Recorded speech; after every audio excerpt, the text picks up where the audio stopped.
ত্রিবেণী মণ্ডল, সহকারী শিক্ষক, পানখালী মমতাজ বেগম মাধ্যমিক বিদ্যালয়। আজকে আমি অনলাইন ক্লাসের জন্য এখানে তোমাদের নবম দশম শ্রেণীর গণিত বিষয় চতুর্থ অধ্যায়ের 4.1-এর কয়েকটা সমস্যা এখানে সমাধান করিয়ে দেখাবো। তো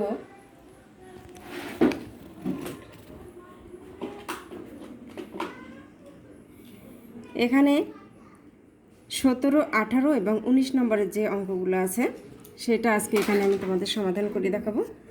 তো 17 নম্বরে যে অঙ্কটা আছে 4x = 8 বা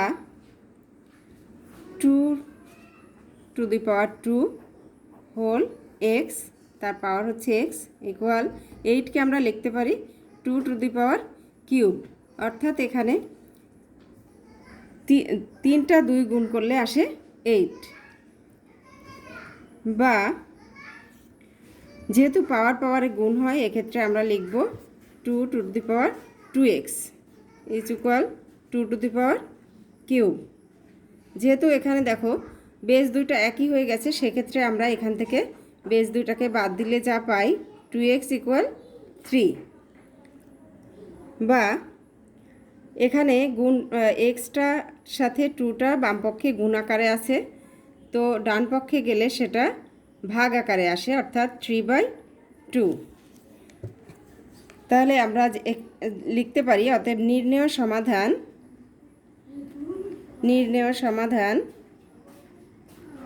3/2।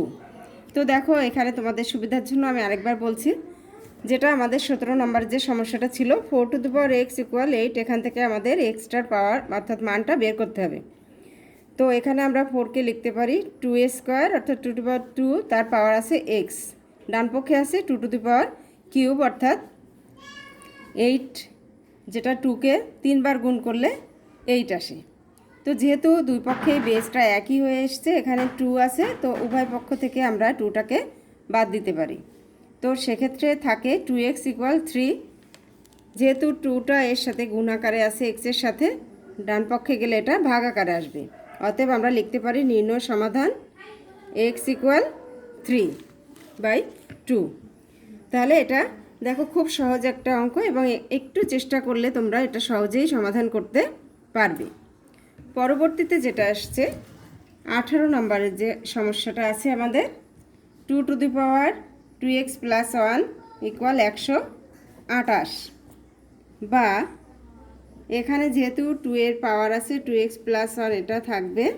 ডান পক্ষে আমরা 128কে যেহেতু বেজ এক করতে হবে, তো 2 এর পাওয়ার যদি আমরা 7 করি অর্থাৎ 7টা 2 গুণ করলে আসে 128, বা যেহেতু দেখো শিক্ষার্থীরা এখানে দুই পক্ষে যেহেতু বেজ এক হয়ে গেছে 2 আছে, তো এখান থেকে 2 বাদ দিলে আমরা যেটা পাই বাম পক্ষে থাকে 2x + 1, ডান পক্ষে থাকে 7, বা 2x = 7, বাম পক্ষে এখানে +1 আছে, ডান পক্ষে গেলে চিহ্ন পরিবর্তন হয়ে -1 হবে, বা 2x = 7 থেকে 1 বাদ দিলে আসে 6, বা x = 6, যেহেতু গুণ আকারে আছে 2 এখানে এক্সের সাথে, ডান পক্ষে গেলে এটা আসবে ভাগ আকারে।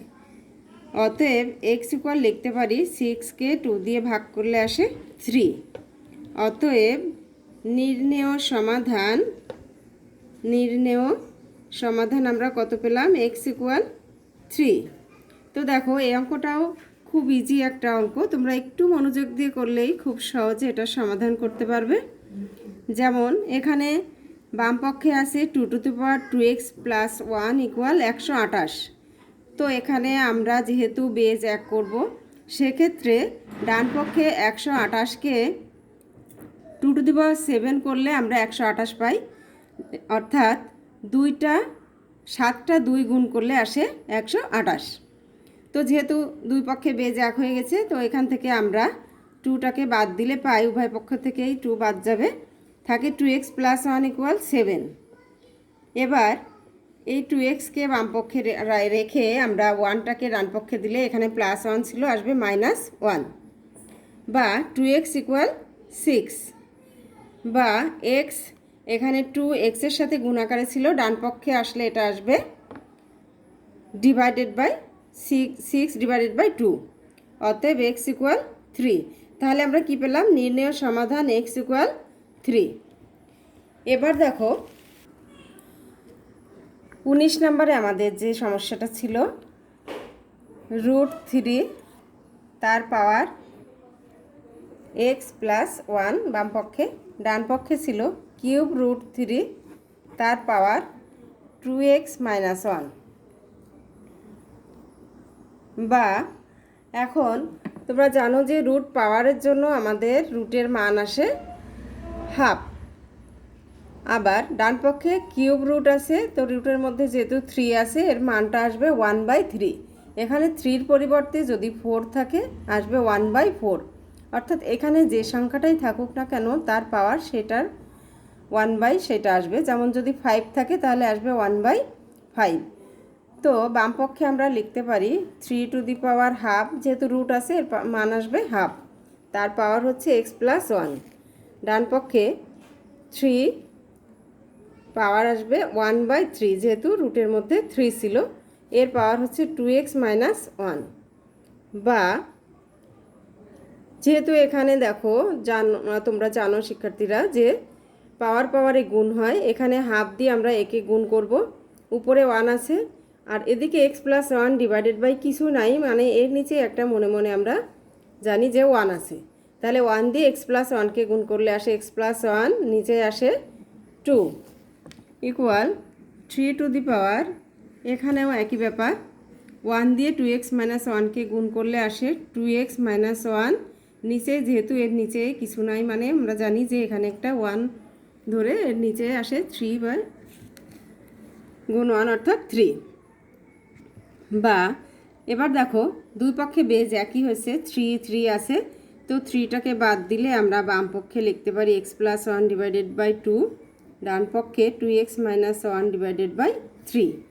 এবার যেটা করতে হবে এখানে আর গুণন করতে হবে, অর্থাৎ বজ্র গুণন যেটা বলা হয়। এই 2 দিয়ে এটাকে গুণ, 3 দিয়ে এটাকে গুণ, এটা করলে যেটা আসে, আমরা যদি 2 দিয়ে এটাকে গুণ করি 4x - 2 ইকুয়াল 3 দিয়ে এটাকে গুণ করলে আসে 3x + 3। এখানে আমরা লিখব বজ্র গুণন করে। বা এখানে দেখো 4x আছে, তো 4xটাকে আমরা রাখবো, এখান থেকে 3xকে বাম পক্ষে আনবো, অর্থাৎ পক্ষান্তর করলে যেটা আসে -3x, যেহেতু এটা প্লাস ছিল এই পক্ষে আসলে আসবে এখানে -3। ডান পক্ষে আছে +3, এটা থাকবে, আর বাম পক্ষ থেকে -2কে ডান পক্ষে নিলে আসবে +2, চিহ্ন পরিবর্তন হবে। বা 4x থেকে -3x, অর্থাৎ 3x বাদ দিলে এখানে থাকে x, ডান পক্ষে 3 + 2 করলে আসে 5, অতএব আমরা x সমান পেলাম 5। তো এখানে আমরা লিখতে পারি অতএব নির্ণেয় সমাধান কত পেলাম? x সমান 5। তো দেখো এই অঙ্কটা একটু মনোযোগ দিয়ে দেখলেই তোমরা খুব সহজেই বুঝতে পারবে।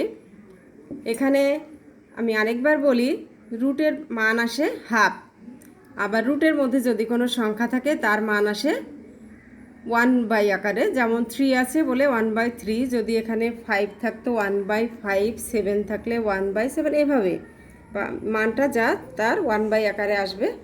তো এখানে আমরা যেটা করেছি 3^½ রুটের জন্য হাফ এসছে, তার পাওয়ার x+1, এখানে কিউব রুটের জন্য 1/3 তার পাওয়ার আছে 2x - 1।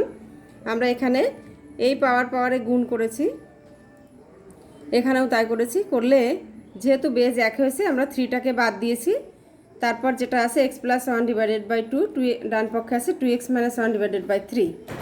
এখন আমরা কি করেছি? বজ্র গুণন করেছি, অর্থাৎ এই 3 দিয়ে এটাকে গুণ করেছি, 2 দিয়ে এটাকে গুণ করেছি, অর্থাৎ আর গুণন যেটা বলা যেতে পারে। এক্ষেত্রে 2 দিয়ে এটাকে গুণ করলে এসছে 4x - 2, ডান পক্ষে এসছে 3x + 3। এবার আমরা পক্ষান্তর করেছি, 4xটা আছে ডান পক্ষ থেকে, 3xকে আমরা বাম পক্ষে নিয়ে এসেছি, এখানে যেহেতু প্লাস আকারে ছিল এর পক্ষে আসলে এটা মাইনাস এসছে। আবার ডান পক্ষে +3 ছিল, -2কে ডান পক্ষে নিয়ে গেলে এটা +2 হয়েছে, অর্থাৎ চিহ্ন পরিবর্তন হয়েছে। তাহলে আমরা কি পেলাম? x = 5। অতএব সমাধানটা এসছে x = 5। তো শিক্ষার্থীরা, এই 3টা অঙ্ক তোমাদের জন্য আমার মনে হয় খুব সহজ কয়েকটা অঙ্ক। একটু মন দিয়ে করলেই তোমরা খুব সহজেই এর সমাধান করতে পারবে। তো আজকের মতো এখানেই সবাইকে ধন্যবাদ জানাচ্ছি। আমি ত্রিবেণী মণ্ডল।